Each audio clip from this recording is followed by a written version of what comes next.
récit, celui que j'ai choisi. D'autre part, je ne suis pas habitué à ce type d'intervention. Alors, soyez bienveillants.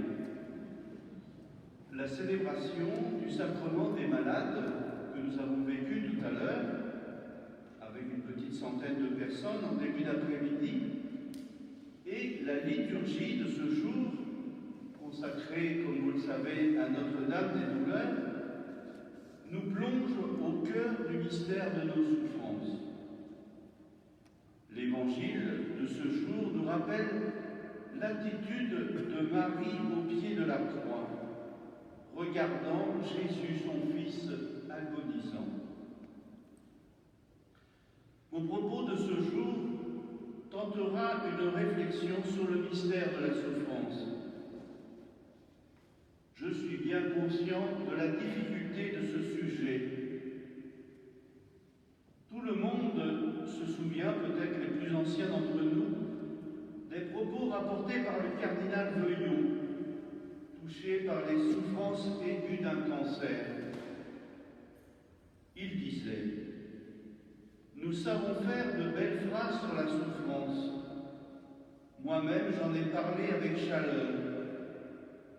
Dites aux prêtres de n'en rien dire, nous ignorons ce qu'elle est, et j'en ai pleuré. » Pour qui a traversé ou traverse encore la souffrance, cette réflexion du cardinal sonne évidemment très juste. Discours et souffrance ne vont pas souvent ensemble. La souffrance, en effet, c'est le surgissement de l'inattendu. C'est l'invasion de ma personnalité par une réalité étrangère, si étrangère que je ne trouve pas de mots pour la décrire. La souffrance me possède, m'empêchant le plus souvent de penser, de communauter, de communiquer et même de prier. Je fais alors le constat que je suis un autre que moi-même. Mais au fait, que désigne-t-on lorsque l'on parle de souffrance? Essayons d'en distinguer quelques catégories à travers les différentes dimensions de notre personne, le corporel, le psychique, le social et le spirituel. Sachant que toutes ces dimensions anthropologiques sont, comme on le verra, en intime relation. Les souffrances physiques, c'est celles dont on parle le plus souvent. Elles proviennent d'une perturbation de nos organes, de troubles physiologiques. Elles ont de multiples visages. Ce peut être des douleurs aiguës qui terrassent notre personne, des troubles chroniques qui n'en finissent pas d'empoisonner notre existence et qui vont le plus souvent aigrir le caractère. Une maladie mortelle ou gravement handicapante qui nous pousse parfois à penser que notre avenir est fichu. Ce peut être des traumatismes venant d'un accident qui installe à vie un handicap grave, modifiant du jour au lendemain toute l'existence. Enfin, pour les plus âgés d'entre nous, ce sont des misères dues à la vieillesse qui altèrent nos capacités intellectuelles, notre résistance physique également. En résumé, ce corps en qui nous avions toute confiance et où nous y trouvions un sentiment de sécurité, ce corps, voici qu'il nous lâche, qu'il nous trahit, qu'il installe en nous la douleur, la peur et engendre le plus souvent un repli sur soi. Deuxième catégorie de notre psychisme, les souffrances psychiques. Elles sont souvent cachées et vécues en silence. Souffrances d'autant plus lourdes que la volonté est le plus souvent atteinte. et qui se manifestent d'une manière incompréhensible pour l'entourage. Ce sont, comme vous le savez, des troubles du comportement, des angoisses qui peuvent aller jusqu'aux troubles dépressifs qui enfoncent la personne dans un profond mal de vivre, ce mal de vivre qui désarçonne le plus souvent l'entourage. L'être humain est un être social. Les souffrances sociales sont malheureusement le quotidien de nombre de familles en ces temps de crise économique. Le chômage, la précarité, la peur du lendemain entraînent des troubles relationnels, car toutes ces incertitudes finissent par mettre les nerfs à fleur de peau. Enfin, une souffrance qui s'adresse plus particulièrement aux chrétiens que nous sommes, les souffrances d'origine spirituelle. Ce sont celles qui touchent le chrétien dans sa foi en Dieu. Ce sont des souffrances qui surgissent souvent à la suite d'une lourde épreuve, comme le décès d'un proche, être victime d'une grave injustice, d'une trahison, d'un mensonge. Tous ces cas qui me font douter de la bonté même de l'être humain et même de l'existence de Dieu. Souffrances également qui peuvent provenir d'une crise de ma propre vocation dans l'Église et que je n'arrive plus à assumer, sur ce quoi j'avais investi toute mon énergie. Enfin, bien sûr, souffrances qui proviennent de mon péché, de mon sentiment, comme le dit saint Paul, que je fais tout ce que je ne voudrais pas faire. Mon sentiment de buter sur mon désir de conversion. Voilà la triste litanie de ces souffrances dans lesquelles sans doute vous vous reconnaissez l'un ou l'autre. Cependant, ce classement en catégories ne doit pas nous faire oublier que le plus souvent, ces souffrances interfèrent les unes avec les autres. Car, comme je l'ai dit tout à l'heure, notre être est une réalité à la fois physique, sociale, psychique et spirituelle. Alors, est-il possible de prendre du recul? Essayons d'expliciter ce qui nous traverse lorsque nous sommes tenaillés par la souffrance. Nous éprouvons tout d'abord une sensation d'étrangeté à nous-mêmes. Je ne me comprends plus. Je me sens habité par quelqu'un d'autre. La souffrance, quand elle est forte, elle me possède, elle m'enserre. Je ne me sens plus maître chez moi. Et puis cela conduit à une solitude extrême. En effet, qui peut me rejoindre là où mes souffrances me mènent? Qui peut comprendre la résonance en mon corps de telle ou telle douleur persistante? Qui peut soupçonner l'ampleur de mon bouleversement intérieur? Qui peut deviner l'ampleur du sentiment d'avoir perdu quelque chose de ma personnalité? On a beau dire que je ne suis pas seul à être éprouvé, je sais cependant, et j'en fais l'expérience, que je suis unique de souffrir de cette façon-là. C'est ma propre souffrance, et personne, même nos plus proches, ne peuvent se mettre à notre place. Quand on est tenaillé par la souffrance, on semble réduit à un pur cri devant la détresse, souhaitant le plus souvent que cela se termine au plus tôt. Et dans des cas extrêmes, on peut même vouloir jusqu'à souhaiter la mort pour que s'apaise le tourment. Nous constatons en ce moment-là que l'on ne peut pas prendre le temps ni de poser des questions, ni de penser, même de parler, et bien plus encore de prier.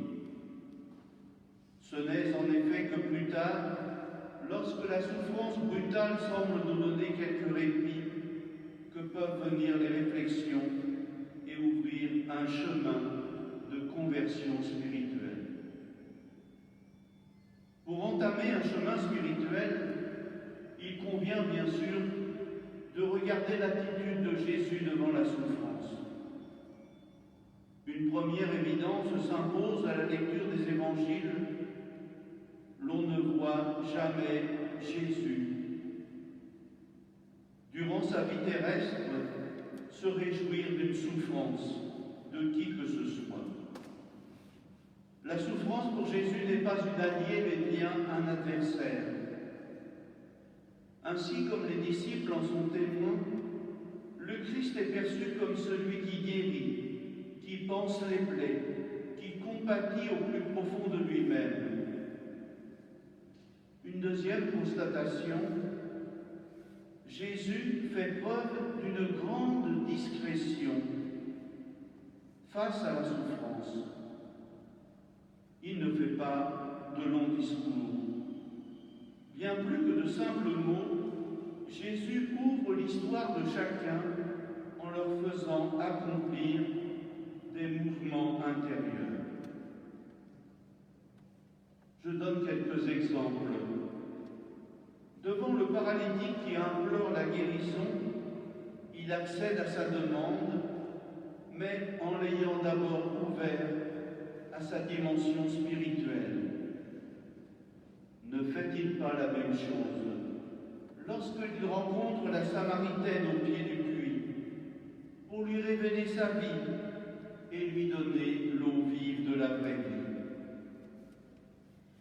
Devant un père bouleversé par les symptômes de possession de son fils, Jésus chasse l'esprit impur, mais commence par lui solliciter un surplus de foi en Dieu.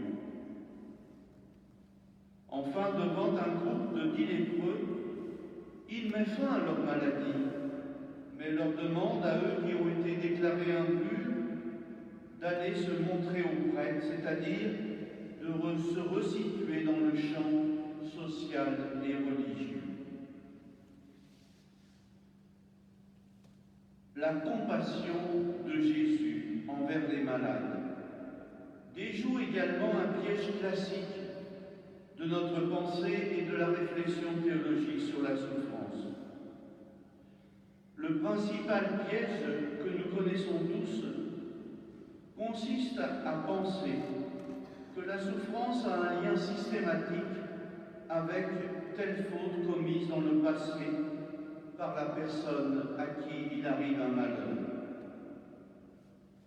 Nous connaissons tous la traditionnelle répartie « Qu'est-ce que j'ai bien pu faire au bon Dieu ?» Souvenez-vous de la réflexion des disciples devant l'aveugle-né.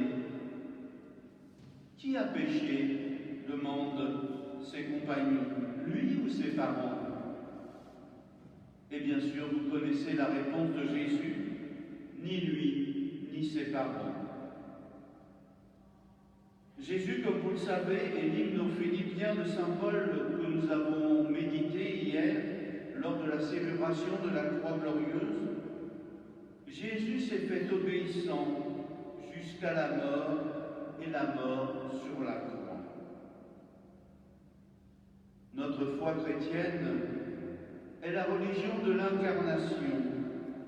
Et Jésus a vécu toute notre condition humaine, excepté le péché, mais jusqu'à mourir sur une croix. Jésus, au cours de sa passion, vit un véritable combat, comme peut-être le combat que nous vivons dans notre propre souffrance. Il est tout à fait conscient, dès son entrée à Jérusalem, pour le repas de la Pâque, de la trahison de Judas, du reniement de Pierre, de la haine des responsables religieux juifs. On le voit à Gethsémani, juste avant son arrestation, assumant une nuit d'angoisse, comme les angoisses qui nous tiraillent lors de maladies psychologiques. Jésus est seul. il mène un combat intérieur. Et malgré la présence de Pierre, Jacques et Jean, il déclare « Mon âme est triste à en mourir ». Il leur demande de demeurer ici et de veiller. Ainsi Jésus essaye de se sentir moins seul, mais il se retire un peu plus loin, tombant à terre et priant. Jésus, on le voit, s'engage avec tout son corps, osant un dialogue avec son Père au moment où le dialogue avec ses amis intimes montre toutes ses limites. Jésus a peur. Mon Père, si c'est possible, que cette coupe s'éloigne de moi. Mais après cette supplication pleine d'angoisse, Jésus trouve la force de dire « Non pas ce que je veux, mais ce que tu veux, Père. » L'évangile de ce jour nous relate les derniers mots de Jésus à sa mère et aux disciples qu'il aimait. On pressent que malgré sa douloureuse situation, Jésus ne s'enferme pas dans son propre drame, mais il se préoccupe de l'avenir de sa mère, du disciple qu'il aime et à travers eux de toute l'Église. Marie est la témoin du drame de son fils. Son cœur doit être bien meurtri. Mais n'est-elle pas aussi celle qui, dans son cœur, pressent déjà l'ultime puissance du Père qui ressuscitera le Fils? Beaucoup d'entre vous, au cours de cette neuvaine, se sont adressés et s'adresseront à Marie par l'intercession de Notre-Dame du Saint-Cordon. Comme nos souffrances d'aujourd'hui, la peste de l'époque isolait les malades atteints de cette maladie qui était une maladie honteuse et incurable. Notre société, technicisée et mondialisée, vacille sous les coups d'un virus que l'on n'attendait pas. Bien sûr, il nous faut mettre tout en œuvre pour que nous retrouvions une vie de communication qui nous manque tant. Mais, comme la traversée d'une épreuve, cette période ne doit-elle pas remettre en cause notre rapport au temps et à l'espace, qui juge la personne selon une valeur marchande et selon pas sa propre valeur humaine et spirituelle. La traversée de l'épreuve modifie à la fois notre rapport au temps, car lorsque l'on est dans l'épreuve, le temps n'existe plus. On ne sait plus quel jour on vit, une journée en chasse une autre, dans la seule attente d'un soulagement. Ainsi également, à travers l'épreuve et la souffrance, notre rapport à l'espace, parce que l'épreuve nous empêche de faire tout projet. Traverser l'épreuve, c'est aussi reconnaître combien notre vie, notre santé est un don de Dieu et une grâce que nous recevons chaque jour. Remercions Marie par l'intermédiaire de Notre-Dame du Saint-Cordon. Remercions-la des grâces reçues dans la traversée de nos épreuves, afin que nous y trouvions un sens et un chemin spirituel vers le Dieu ressuscité.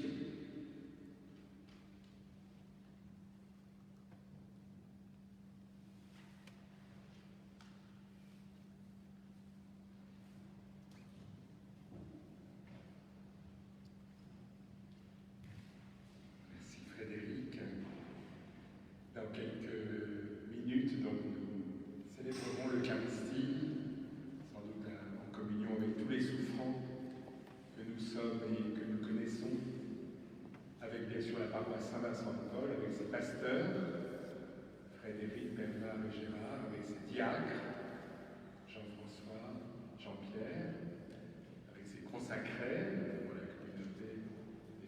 charité, et avec chacun et chacune de tous ceux qui sont engagés au service de cette paroisse de Valenciennes et de la Sentinelle. Dans l'attente dont nous sommes en recueillement, Noémie peut nous accompagner. Et nous entrerons en Eucharistie